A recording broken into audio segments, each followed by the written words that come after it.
A rememoração historiográfica ganha sentido a partir das perguntas que a orientam. Por isso, ao estudar a decadência da escravidão no Brasil, elaboramos 3 perguntas problematizadoras. Aqui vão elas. Por que o ápice da escravidão ocorre na esteira da hegemonia abolicionista internacional? Por que a decadência da escravidão ocorreu em uma economia mundo na qual esta alcança a sua máxima lucratividade? Finalmente, mas não menos importante, por que a escravidão não se perpetuou até o século XX? Estas perguntas devem nos acompanhar para que evitemos 2 procedimentos mais ou menos espontâneos: o de reduzir o fim da escravidão à Lei Áurea e o de reduzir a Lei Áurea a um mero capricho da princesa Isabel. Ou seja, para chegar a este clímax histórico, temos que acompanhar alguns processos de longa duração.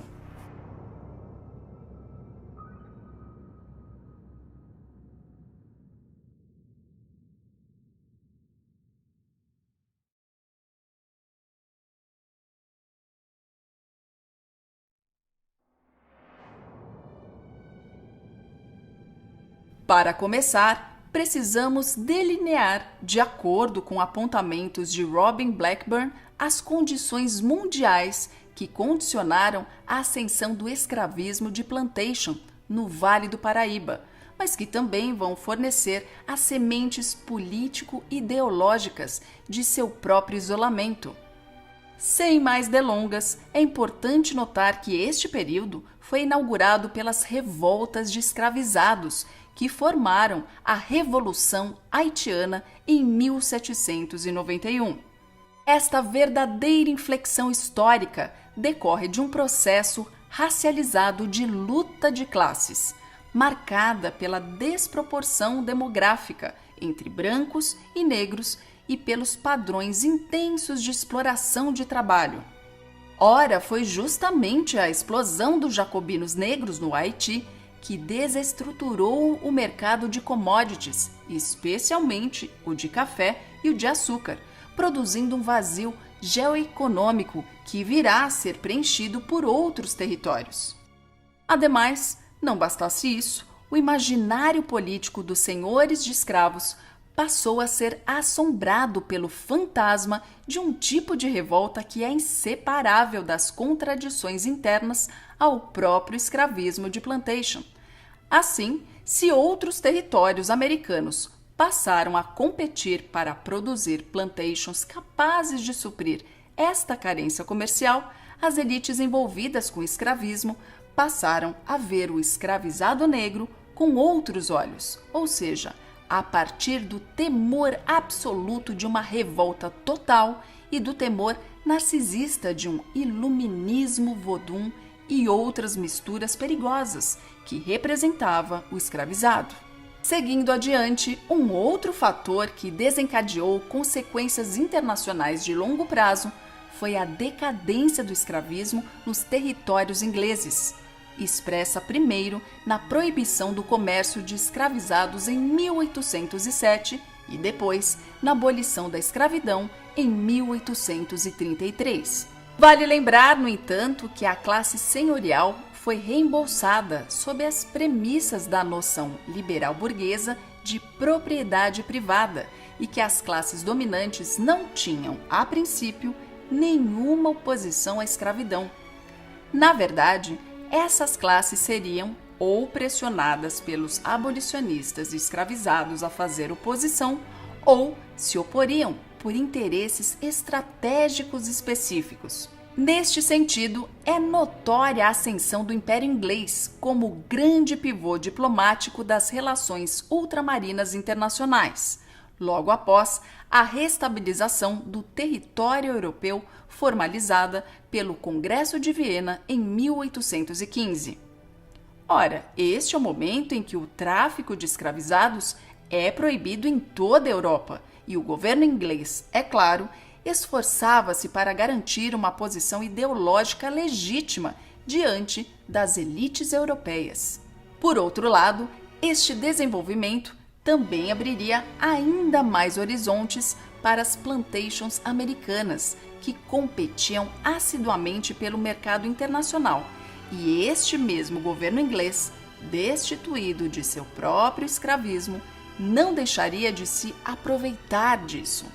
Por isso, devemos entender que todo o seu trabalho para auxiliar as colônias ibéricas em seu processo de independência nacional, em especial Brasil e Cuba, completa-se na ligação destes territórios com o mercado internacional encabeçado pela própria Inglaterra, como nos atesta muito bem o Decreto de Abertura dos Portos em 1808.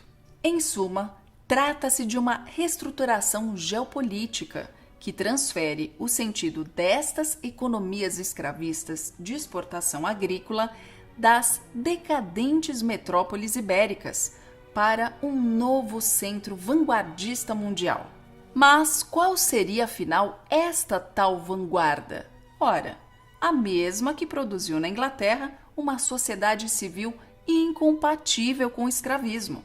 Estamos falando dos núcleos urbanos nos quais se desenvolve o capitalismo industrial. Estamos falando das cidades que correspondem às necessidades de realização de capitais em mercados massivos de consumo assalariado.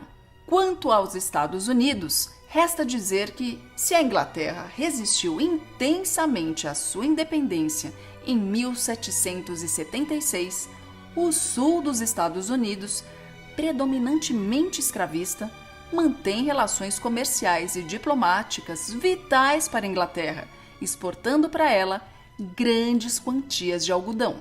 Assim, estes três territórios, Cuba, Vale do Paraíba e sul dos Estados Unidos, passam a formar as bases escravistas de uma economia mundo encabeçada pelo capitalismo de hegemonia inglesa.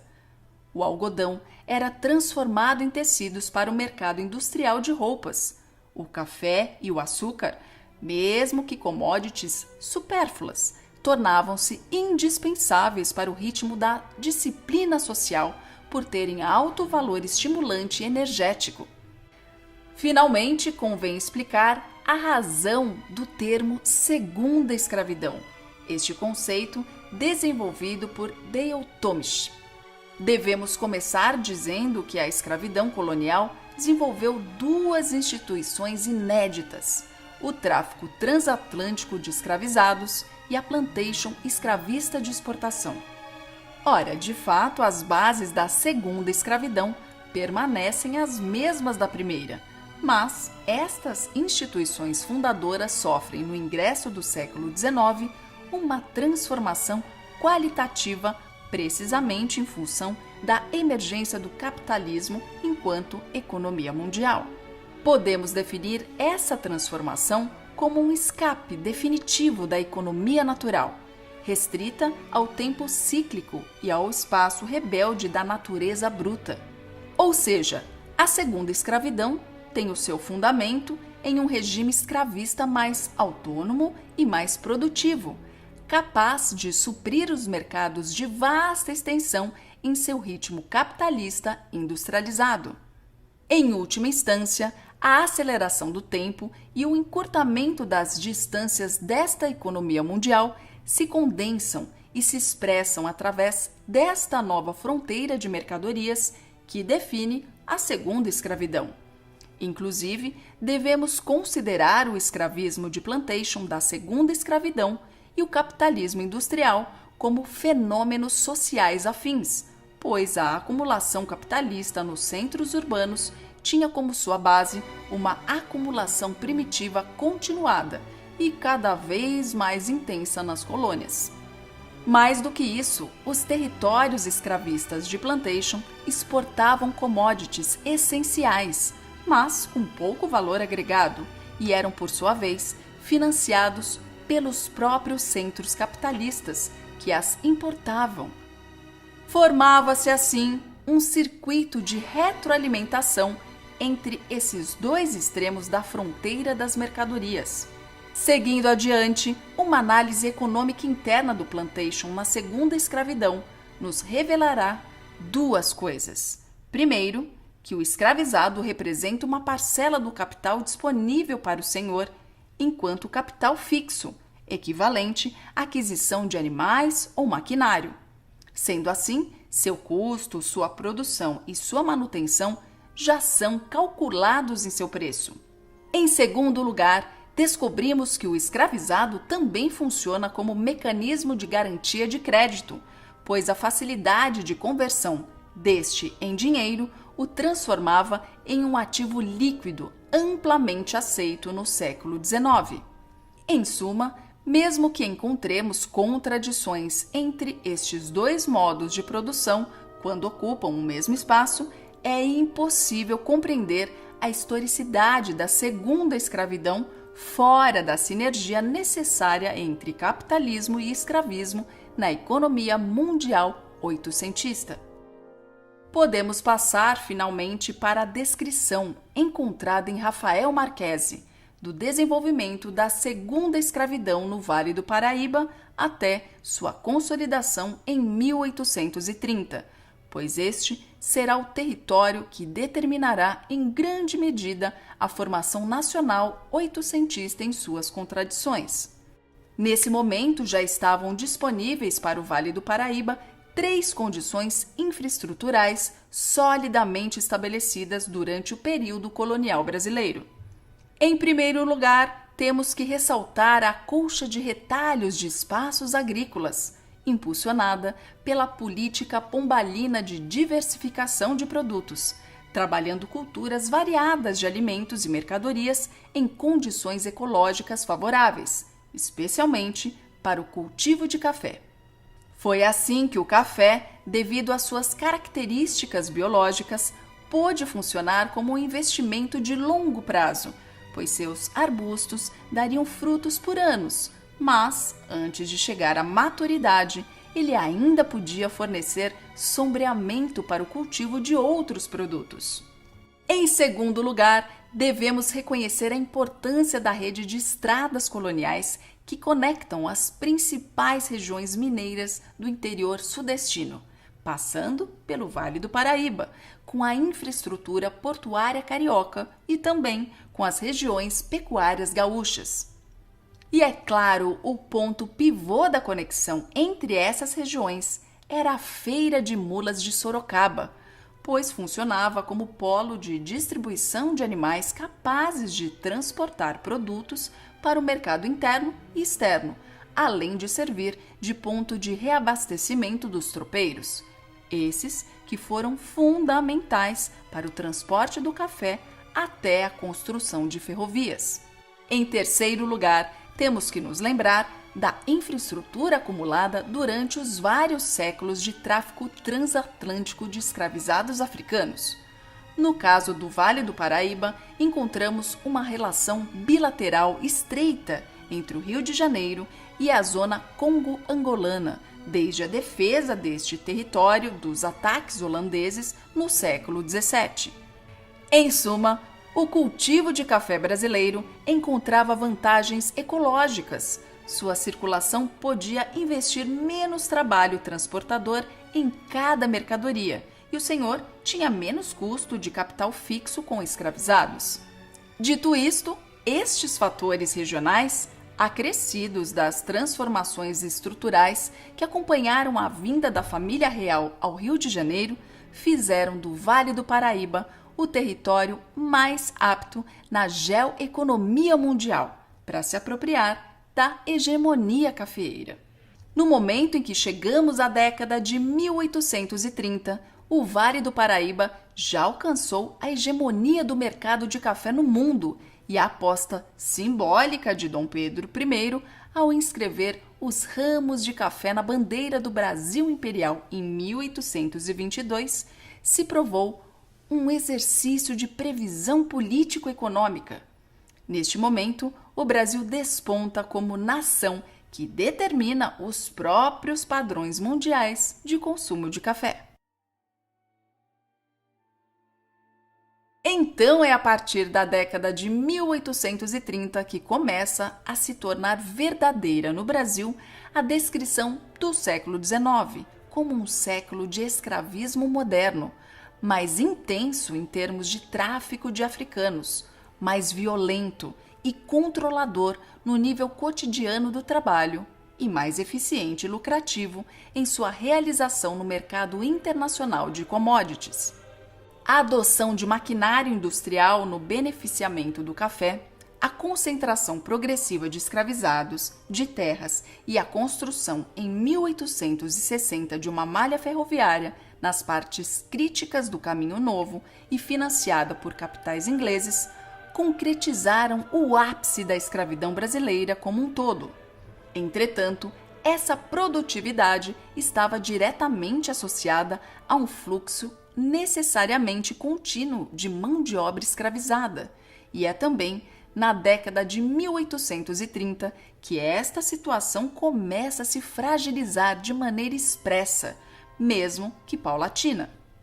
Estamos falando da implementação da Lei Feijó em 1831, que essencialmente proibia o tráfico de escravizados e submetia o escravizado a um processo de fiscalização sobre a sua legitimidade. Como nos demonstra Jaime Rodrigues, este foi o estopim que instaurou certas condições de disputa legislativa de elite em função de uma dupla visão sobre o futuro da nação brasileira. Um baseado na exploração do trabalho escravo e outro baseado na exploração do trabalho assalariado, envolvendo, nesse caso, a introdução de migrantes europeus. Não podemos esquecer, no entanto, que a construção deste aparato legal durante a ascensão do ciclo de acumulação da segunda escravidão brasileira impôs um relaxamento estrutural dessa lei. Os aparatos de fiscalização de escravizados deveriam, a partir de então, reconhecer a necessidade de burlar-se a si mesmo de uma maneira sistemática. De qualquer forma, isto não significa que estamos falando de uma lei para inglês ver, e tampouco de uma inspiração libertadora das elites brasileiras, mas aponta, na verdade, para um descompasso histórico das classes dominantes concorrentes aos senhores do café, dado que a ascensão político-econômica do Vale do Paraíba tornava a solidariedade senhorial um corpo político forte.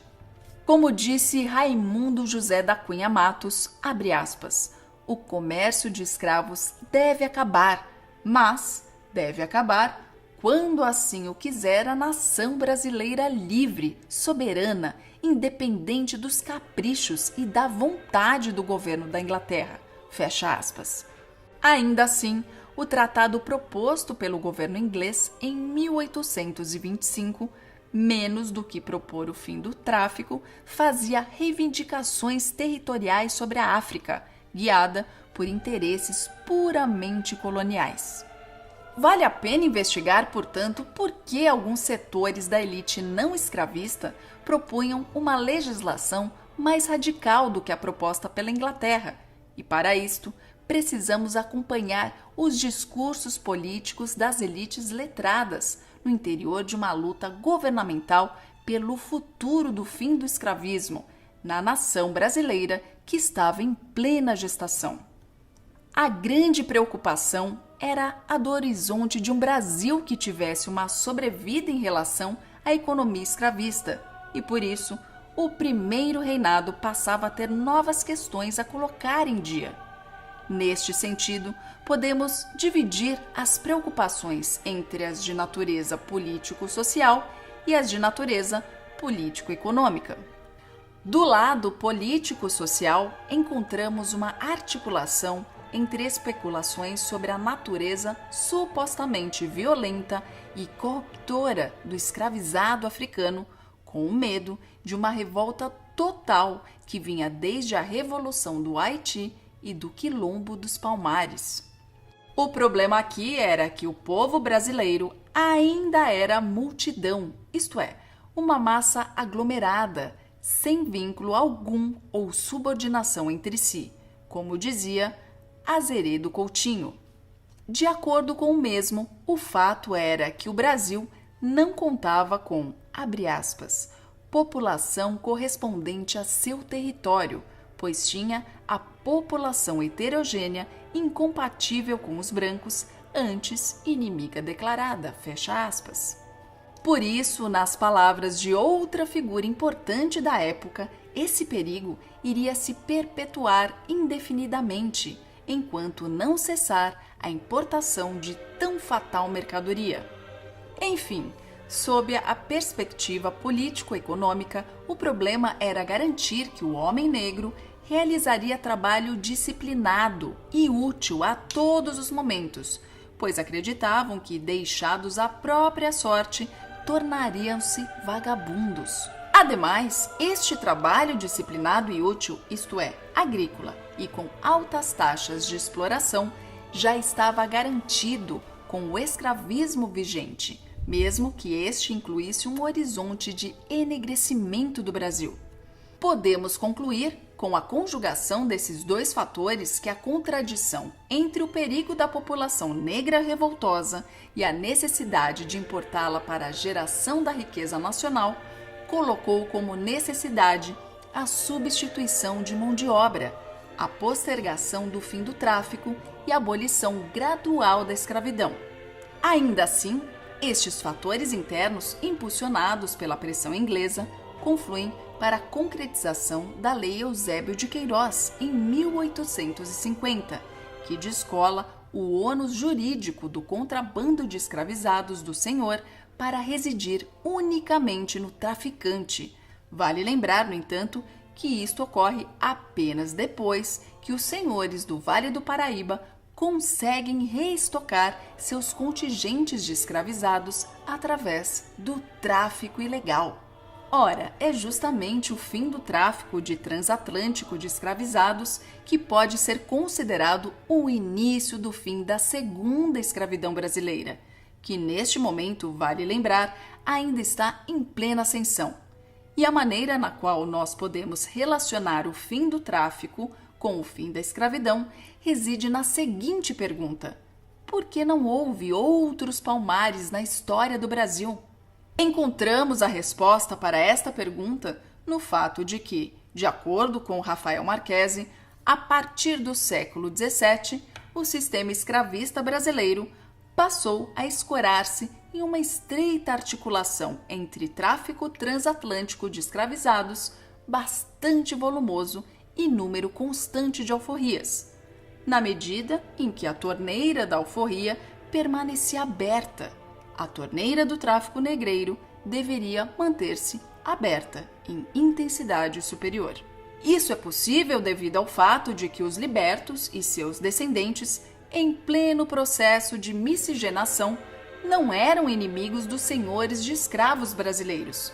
Inclusive, de acordo com o Custódio Gonçalves Ledo, há, abre aspas, muitos libertos no Brasil, que hoje interessam muito a sociedade, fecha aspas, e além disso, não devemos pressioná-los demais para não tangenciar o perigo de, abre aspas, agravar muito o mal da escravidão, fecha aspas, isto é, de tensionar a sua luta de classes.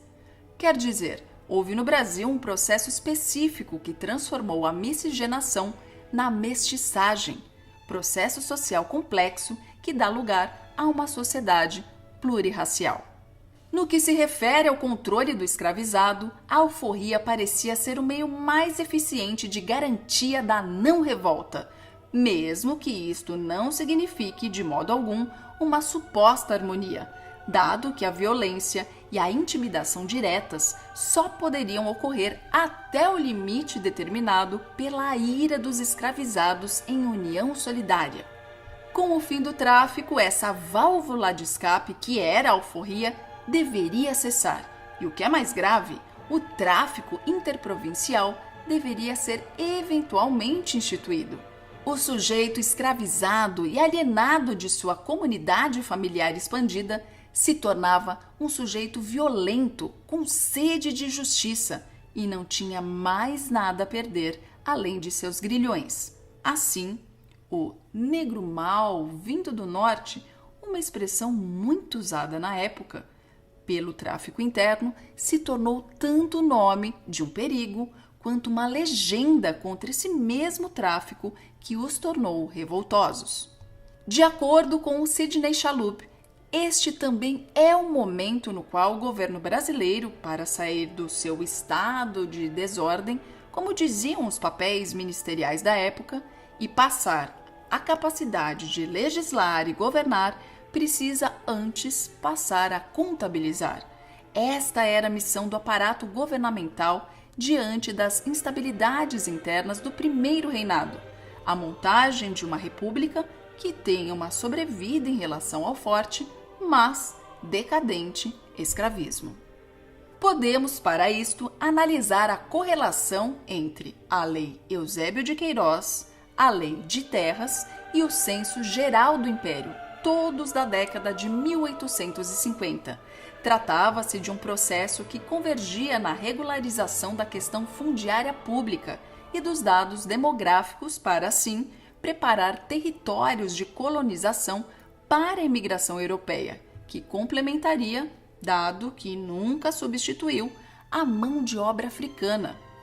Enfim, cada vez mais, o governo imperial começava a intervir e mediar o conflito entre negros escravizados e senhores cafeeiros no Vale do Paraíba.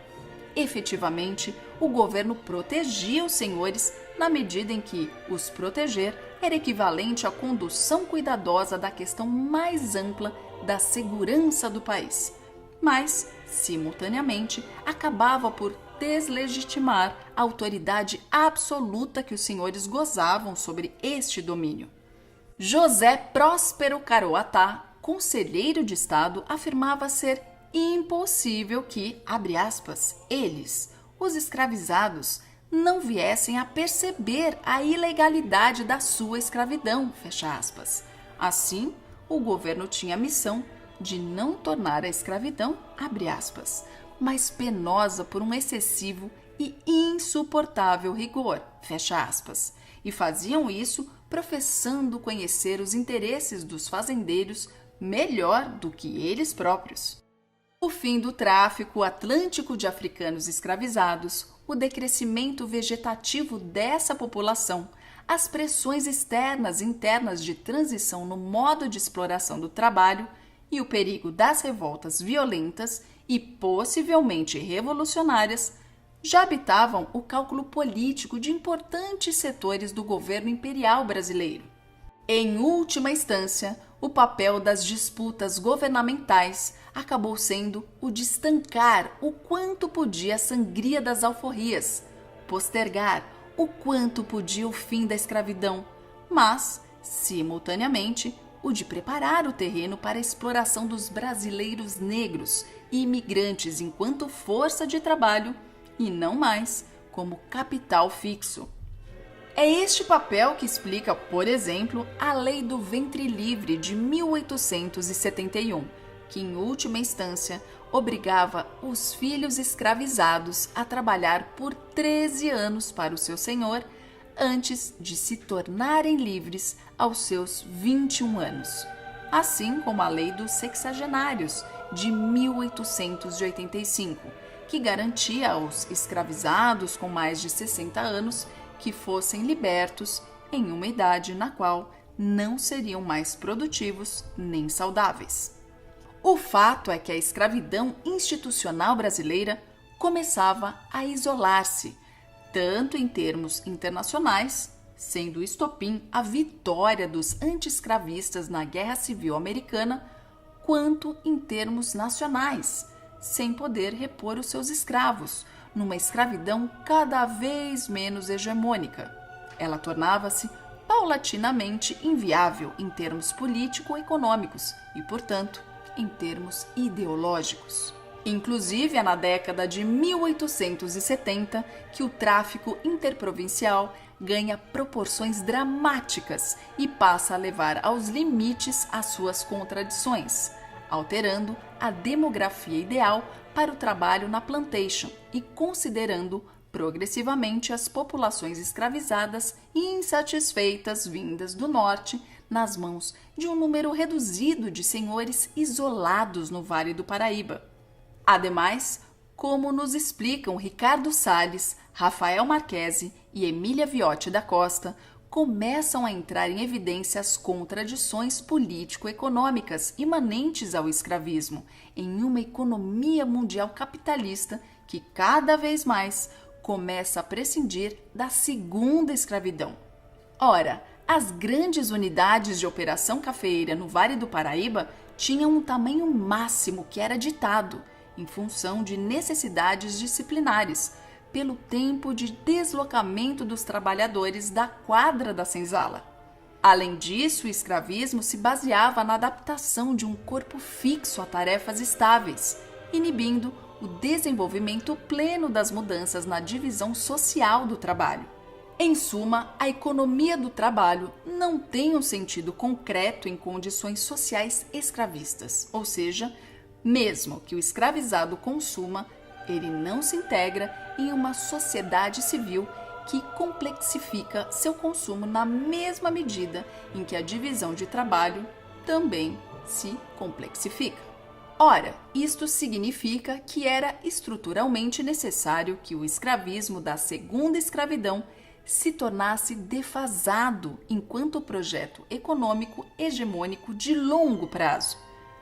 Ainda assim, não podemos cometer o erro de pressupor que isso também implica que o fim da escravidão estava selado.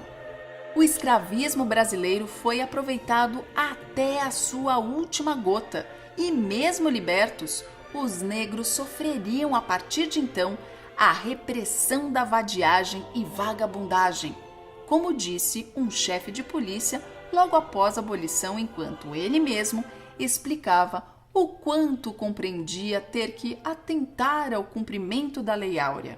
Mas então, o que explicaria o fato dos senhores de escravos não terem sido indenizados pelas suas perdas? E mais ainda, por que a classe senhorial escravista, mesmo que decadente, não conseguiu reproduzir a sua institucionalidade no século XX? Isso se deve à eficiência do abolicionismo nestas novas condições político-econômicas do final do século XIX. As revoltas dos escravizados e as ideologias abolicionistas em movimento ganham uma nova dimensão e seus papéis na luta de classes entre senhores e escravizados tornam uma realidade histórica, algo que nunca havia sido feito até então no Brasil. Os ex-soldados negros da Guerra do Paraguai, os fantasmas das revoltas escravas palmarinas e da Revolução Haitiana empurraram esse projeto abolicionista no momento em que o escravismo fraquejava.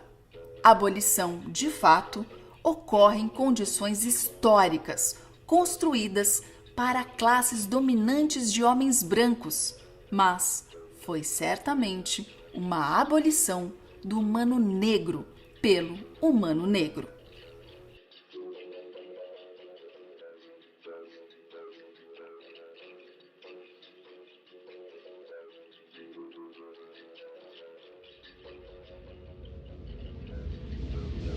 Papel da Inglaterra no fim da escravidão brasileira, ou seja, na segunda metade do século XIX. Direto, papel nenhum. Ou seja, quem aboliu a escravidão, no fim das contas, foram os próprios brasileiros, pelas condições próprias do Império do Brasil. No entanto, essas condições, aí eu vou refazer o que eu acabei de dizer, essas condições não foram criadas na segunda metade do século XIX, mas foram criadas ao longo de todo o século XIX.